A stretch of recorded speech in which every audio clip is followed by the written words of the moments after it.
फौज के नए सरबराह जनरल कमर बाजवा दहशतगर्दी को पाकिस्तान के लिए सबसे बड़ा खतरा समझते हैं। एक इंतहाई पेशावर और सख्त जान फौजी की हैसियत से वो इंतहा पसंदी और दहशतगर्दी को नंबर 1 थ्रेट करार देते हैं। इनका फोकस हर सतह और हर कीमत पर इंतहा पसंदी और दहशतगर्दी का मुकम्मल खात्मा है। दिफाई उमूर से वाबस्ता ज़राए के मुताबिक उनकी तरजीहात में क़याम अमन के लिए हुकूमत के साथ मिलकर मौसर पॉलिसी की तकमील में भरपूर ताउन, मुल्क के खिलाफ साजिशों में मसरूफ दुश्मनों को मौसर जवाब और इनका मुकम्मल खात्मा करना, ऑपरेशन ज़रब-ए-अज़्ब और कराची समेत दीगर ऑपरेशन के अहदाफ के हुसूल, दहशतगर्द तंजीमों, उनके सहूलतकारों और मुआविनीन का कला कमा करना और इक़्तिसादी राहदारी का तहफ़्फ़ुज़ शामिल है। जनरल कमर बाजवा ने कर्नल के ओहदे से अब तक दहशतगर्दी के खिलाफ जंग समेत अहम महाजों पर न सिर्फ कमांड किया बल्कि बहादुरी की कई मिसालें भी कायम की। सियाचिन जैसे मुश्किल महाज पर इनकी तैनाती के सबब एक सेक्टर बाजवा पोस्ट के नाम से मौसूम है।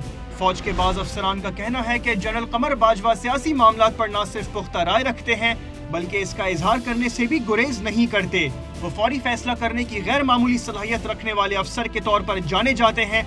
वो फौज की तरबियत और महारत में इजाफे के हमेशा ख्वाहिशमंद रहे हैं और मुल्क की दिफा के लिए नई हिकमत अमली भी इख्तियार कर सकते हैं।